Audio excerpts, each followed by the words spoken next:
Now that we've added our materials to our 3D flat, we're ready to start rendering this into an image. Rendering is the process of turning a 3D model into a 2D image and adding in light and shadow and reflectivity and transparency in relation to the materials. Now, rendering is a huge subject, but I'm going to keep this fairly basic in this introductory tutorial. But I've left a link to a video below that will explain this in much more detail. The first thing I'd like to do is show you the settings and where they are, and then we can have a little play with some of them and you can see what they do. So at the moment you can see we're on the Visualize tab still, and at the very end here we have the render panel, and the first button we have is a teapot. Now that is no coincidence that they've chosen a teapot here. It takes quite a long time to render decent high quality images, and on this first button at the bottom you can choose the size that your image is going to be. You can see we've got some predefined sizes available, or we can click on the bottom button and choose a custom size. In this drop down we have the quality settings. Now AutoCAD uses two different types of quality setting. You can either choose levels or you can choose to render over time. Now what I've realised through experience is that if you choose a level setting, it will use your computer's CPU to process that rendering, and if you choose to render over time, then it will use your graphics card. So if you've got a really good graphics card, you may choose to use that setting. So we've got low, which uses a level of 1, medium that uses a level of 5, and high is set to 10.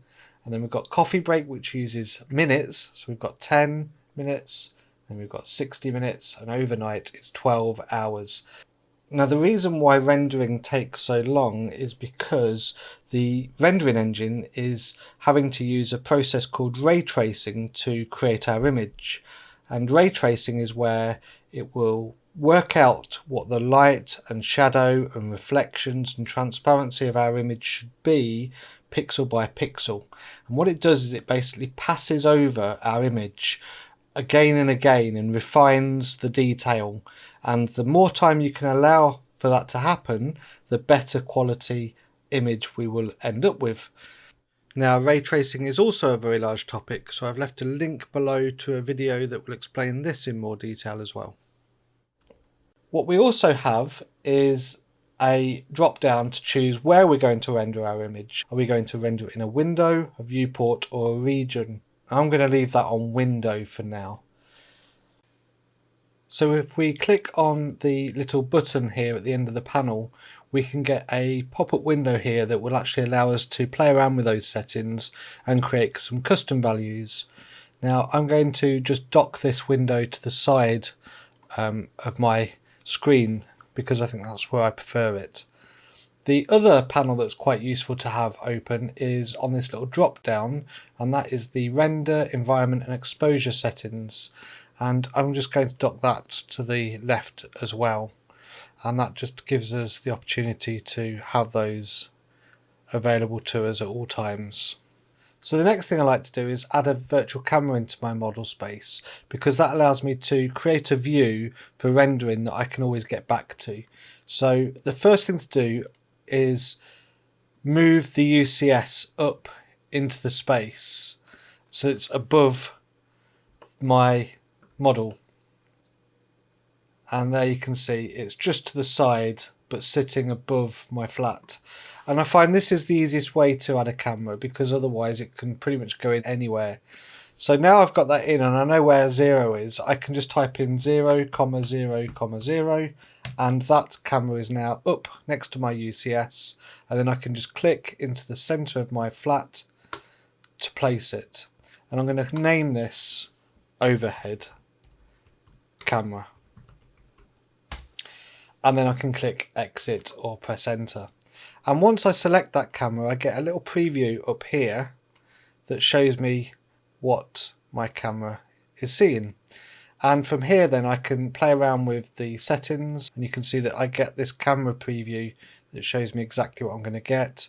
And I can use my gizmo here to just move the camera around and choose exactly what I would like my camera to be able to see. I might just zoom out a little more, and it's just a case of playing around until you're happy with what you've got. Okay, that's probably not bad actually. Yeah, that's looking quite good. Okay, and then I might just zoom in from there. Brilliant. Okay, so that's that done. And now what I can do is I can actually select to see through this camera as my view. So that is what my camera is actually seeing. And I can get back to that now at any time from any place where I can change my view. Okay, so that's good, because next I'm going to look at this whole model from the right, and I'm going to add in a box.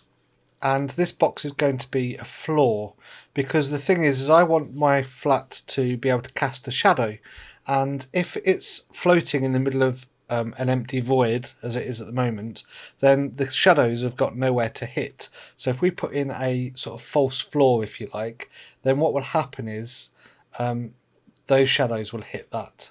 So we'll just put in a large box, and this is kind of a bit, theatrical really, because it's a bit of a fake floor, but all I need to do is I need to make sure that it's big enough so that when I look through my camera it's actually underneath. I'm just going to move that across, and let's just make it a little bit longer, and let's just look back through this overhead camera. Okay, it just needs to just move up slightly, and that's perfect. Okay, the next thing I'm going to do is put this box into its own layer called floor, and select the box and choose the floor layer. Okay, so we've got this in now, and the next thing I think is I'm going to add a texture to that box. So I'm going to go back to my materials browser, and I'm going to search for, let's say, concrete, and let's go for polished grey. So I'm going to add that into my document materials. And one of the things you can do, which is kind of cool, is you can actually add a material to everything in a layer.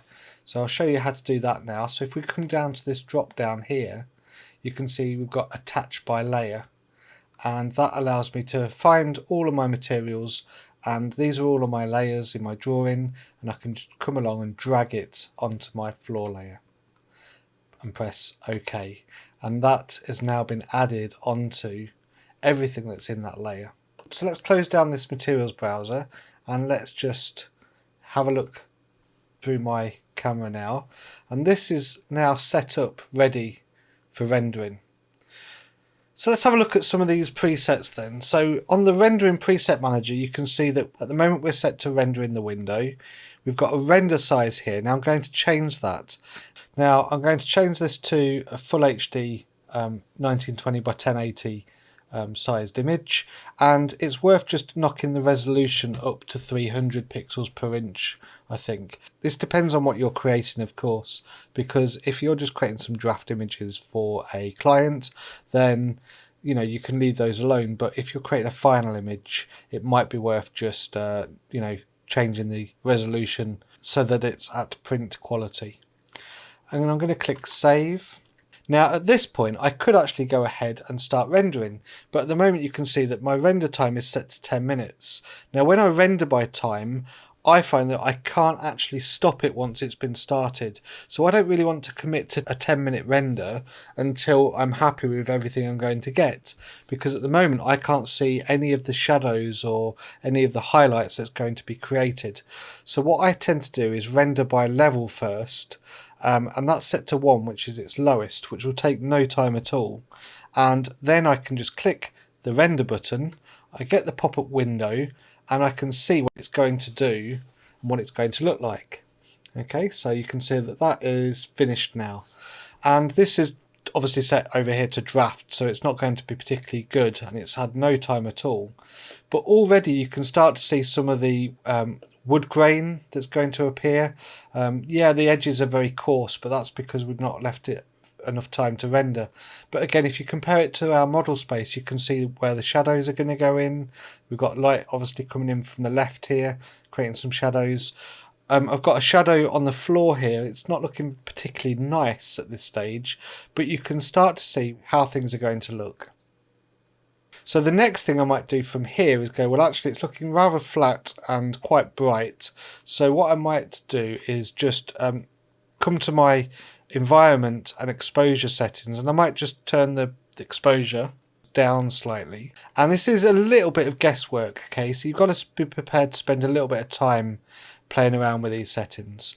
I've got a cool and warm white balance setting, so I might just knock that onto the warm side slightly, and I might also have a look at this environment button, and what this will do is it will allow me to use some preset lighting states. So I've switched on the environment, and you can see that down here I've got soft light, warm light, cool light, grid lights. So let's go with soft light, and let's just render that again and see what happens. And look, you can see that really horrible black shadow's gone now, and I've got more of a soft shadow. In fact, it's very soft. It's quite subtle, isn't it, that? Now the other settings up here, what you will find they'll do is add a background as well. Now, because I've got this fake floor in here, you're not going to see it. So let me just zoom out and I'll show you what these do. So you can see we've got some backgrounds here. So we've got gypsum crater, we've got dry lake bed, we've got plaza, and these are just the ones that come with AutoCAD. But we do have the ability to add our own custom backgrounds, and we can choose to have a solid colour if we wanted. We could choose to have a gradient, or to have an image of our own choice. Okay, but I don't need this on at the moment, so I'm just going to go back to my overhead camera view, and I've switched the environment back off. So what I might do now is think about adding in my own lights. Now over here then, what we've got is the sun status, and we can actually choose what that sun is going to look like using a geographical location and a time, or we can add in our own artificial lights. So I think that's the option I'm going to go for on this occasion. So I've got my full shadows on, which is good, and I could add a sky in if I wanted to, but obviously that's not going to really help me on this particular drawing. So I'm just going to look at this again from the right, and I'm just going to drag my UCS straight up into the air, and I think what I'd like to do is I would just like this light to be from this side, and then I may just move that across like this. Yeah, so it's coming in from sort of the top side there. Good. Okay, so let's get our light. Now for this one I'm going to use a spot. You can turn off the default lighting, or you can decide to leave it on. I'm going to turn it off, and what that means is now the only light source in my drawing is going to be this spotlight. So it's going to look very, very contrasty, but I'll show you what that looks like. So now what I want to do is I want to hang my light off my UCS, and again I'm just going to type 0, 0, 0, press enter. That is now positioned, and then I want to point it towards my flat and press exit. Now you can see there's a few settings here, so I could choose the colour and all this sort of thing. I'm just going to leave this as default for now, press enter, and when I select my light, you can now see that I've got the beam controls available to me here. So I'm just going to open that up just slightly, and here's my shadow. So now let's look at this through my overhead camera. Okay, and that's what I'm getting. Okay, so let's have a go at rendering this, see what this is going to look like.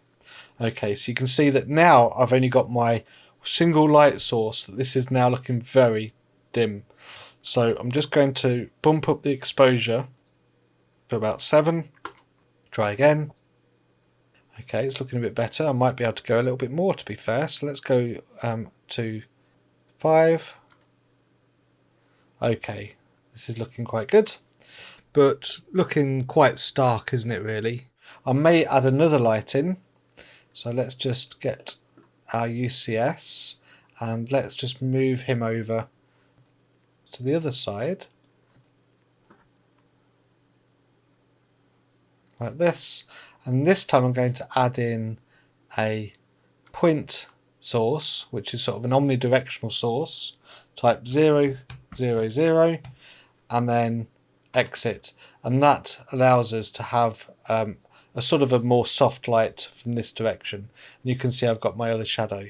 I might just drop the intensity down on this one, so I'm just going to go to properties, and over here where we've got lamp intensity, I might just change my lamp intensity down to 150 just so it's not quite so bright, and then go back to my overhead camera view and let's try that. Let's see what this renders out like. Okay, so this is looking a bit better now, but what I think I need is just to bring this exposure back up.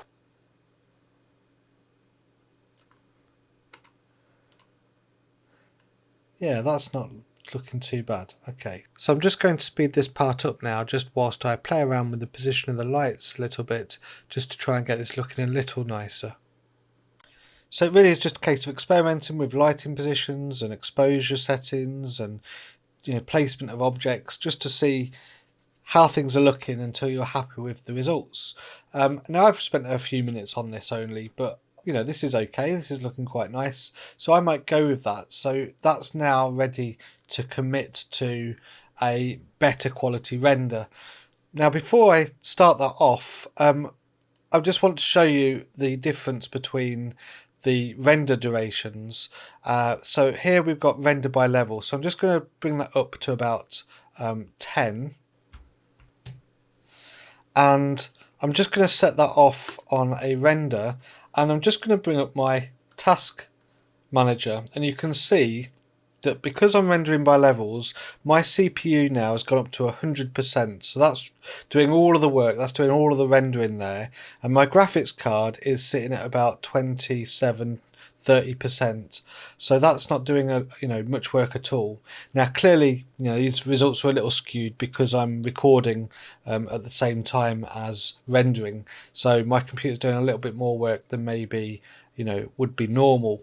But you can see there that my CPU is doing all of this rendering when I'm using this setting, and that is about 20% through now. Now the great thing about rendering with by level is that you can stop the rendering at any point and it's quite responsive. Now this time I'm going to render by time, and I'm going to just set this to 1 minute, which is its lowest setting, and I'm going to set this off rendering. Now you can see my CPU has dropped down to 45-50%, but my graphics card is now up in the 90s. So this is the one now that's doing all of the work when I'm rendering. So you just need to pick the correct rendering type for your machine. Okay, so that's done. Once the image is finished rendering, it's very easy just to click save and save this in a file of your choosing. Choose your settings and click OK. So the last thing I'm going to do is I'm going to change the settings here now to high for render accuracy, and I'm just going to bump this render level up now to around 20, and I'm going to let this render out and we'll come back for the result.